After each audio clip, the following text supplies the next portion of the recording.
What up? It's Kevin and I am back from hiatus. Today, I'm going to rank my favorite PJ Masks seasons from least favorite to favorite. First of all, can I just say how crazy it is that a Disney Junior show has 6 seasons? Unless we're talking about Mickey Mouse Clubhouse, this is practically unheard of. Hey, I'm just glad it was my favorite show that got this many seasons, and not something like Teen Titans Go, because that would be crazy, right guys?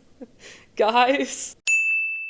In 6th place, we have my least favorite season, and you all know it's Season 5. Seriously, I hate this season. Season 5 had zero cohesion and introduced a whole handful of characters that were poorly developed, uninteresting, and I won't even lie, kind of unlikable, at least in my opinion. Sorry. This is the season that baited a Luna redemption arc and then completely subverted expectations in the worst way possible. I mean, it wasn't all bad. There were a couple episodes I liked in this season. I thought the episode where Night Ninja starts a villain school and everyone just goes with it was pretty funny. And the episode where Gecko is so traumatized by Octobella that he just friggin' stays home was such a banger. Didn't save the season. I was so bored watching this season that I stopped being excited when new episodes came out, and it just became a chore to keep up with the show at that point. To this day, I have only rewatched the season once, and it was solely so I could make a video on how much I hated it. 0 out of 10 season.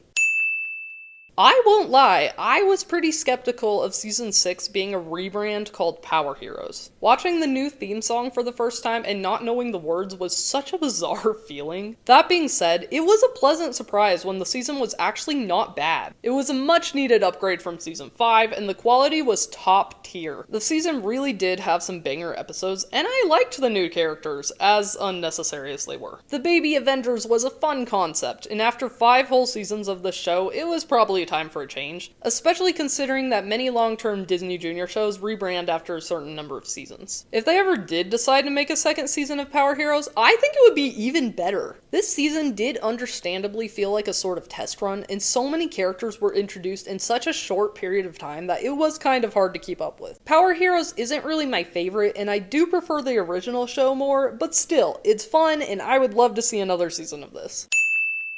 I initially didn't like Season 4 while it was airing, but that could have been due to the fact that I was a 16-year-old piss baby who complained every time Luna wasn't the main character of an episode. Honestly, this season wasn't bad at all. This is the season where the animation really amps up, and I was so here for it. Not that the animation wasn't already pretty good for a low budget, but the expressiveness and fluidity of the visuals went from good to great. I was really excited to see a 4th daytime kid become a nighttime hero, which is something we've never really seen before. Newton is a great character and really brings something fresh to the show, and his introduction and backstory are pretty solid for a show that's not exactly known for fleshed out stories. Speaking of new characters, Octobella's debut was super worth the wait. I wasn't sure what to expect, but her introduction knocked it out of the park. I mean, a two-faced, ruthless villain who also has cool ocean magic? Sign me up! This season also started out with one of my favorite episodes of all time, Heroes of the Sky, which is probably why the rest of the season seemed lackluster in comparison. I'll probably do a more in-depth review of this episode another time, but it was just a really solid season opener, and probably the best episode of the show. I've seen it so many times, and I never get sick of it. The main thing that bored me about this season was the episode centered around An Yu. No offense to fans of An Yu, but her character personality is just a little bland for my taste, and the whole Night Ninja invades Mystery Mountain thing got old fast. He used to be a character with variety, and they kind of just dumbed him down to glorified burglar. I'm also not a fan of the way they treated Monkey Goo in the show, but that's a whole other can of worms. Oh, and how could I forget the Gecko voice change? This was the first noticeable voice change, and it all went downhill from there. Come on, guys! I set up an obstacle course in the park to train Lionel.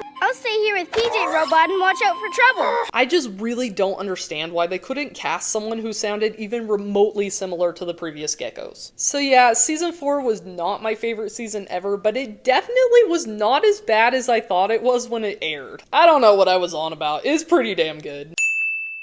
The way I see it, Season 3 was pretty much like a sequel to Season 2. This season had so many good episodes and gave the new characters a lot of development, while also introducing 2 new characters, An Yu and Matsuki. Not 5 new characters, 2. We got to know the previously established characters while still gaining a couple more, and you know what? It worked. Again, I'm not the biggest fan of Anu, but I loved the bigger focus on Armadillon, the Wolfie kids, PJ Robot, and even Luna. This season had a ton of variety and just is a blast to watch. There's really not much else I can say about this season other than it's a good sequel to season 2.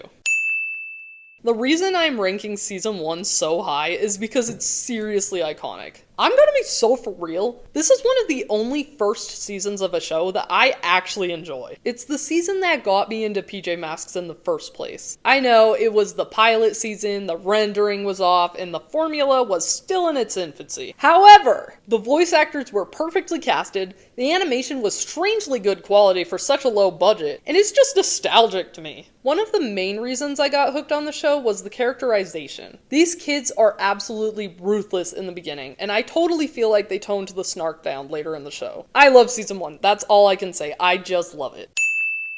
Although season 1 is my favorite for nostalgic reasons, the best season of all time in my opinion is season 2. I feel like most people would agree that season 2 is probably the best season of PJ Masks for several reasons. It took all the charm of season 1 and upped the quality by introducing new characters and plot points that were actually engaging and interesting. We also got established character arcs with PJ Robot and even a lore drop about the source of their powers. It's peak cinema. Of course I love some seasons more than others, but honestly, no matter how bad the quality got, I could never truly hate PJ Masks. Even though some of the writing decisions really piss me off, it's my favorite show and it makes me happy. Anyway, those are just my opinions, but let me know what your personal ranking is in the comments. So I am officially back from my break and looking forward to making some new content. I was so burned out from school, I seriously needed to take some time away for myself, and fortunately, I am doing a lot better now. Thank you guys for sticking with me through my little hiatus, and thank you so much for making the PJ Masks 10th anniversary project a success. I had so much fun going through all of your submissions, and I just hope the crew likes it. If not, that's fine too. I'm just glad I brought the community together. Again, I really appreciate all of your sweet comments, and I'm glad I could give you guys something to look forward to.